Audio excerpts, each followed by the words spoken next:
வணக்கம். இன்னைக்கு நம்ம யாரை பற்றி பார்க்க போகிறோம் பார்த்தீங்கன்னா, 63 நாயன்மார்களில் ஒருவரான திரு கண்ணப்ப நாயனாரை பற்றி தாங்க.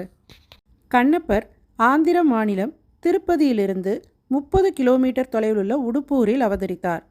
இவர் வேடர் குலத்தை சேர்ந்தவர். இவருடைய இயற்பெயர் திண்ணன். கண்ணப்பர் ஒரு சிறந்த சிவபக்தர்.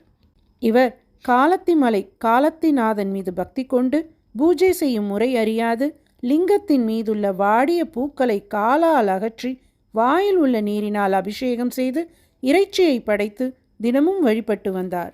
அவரது பக்தியை உலகுக்கு உணர்த்த எண்ணிய காலத்திநாதர் ஒரு நாள் திண்ணன் வரும்போது சிவலிங்கத்தின் வலது கண்ணில் இரத்தம் வடியச் செய்தார். துயரம் கொண்ட திண்ணன் பச்சிலை மூலிகைகள் மூலம் இரத்தத்தை நிறுத்த முயன்றார். அது முடியாமல் போகவே தன் கண்ணினை பெயர்த்து அப்பினார். வலது கண்ணில் வடிந்த இரத்தம் நின்று இடது கண்ணில் இரத்தம் வர திண்ணன் அந்த கண்ணில் காலை ஊன்றி மறு கண்ணையும் பெயர்க்க முயன்ற போது பரமன் நில்லு கண்ணப்பா நில்லு என்று கூறி காட்சியளித்தார். கண்களை தியானம் செய்ததால் திண்ணன் அன்று முதல் கண்ணப்ப நாயனார் என்று போற்றப்பட்டார்.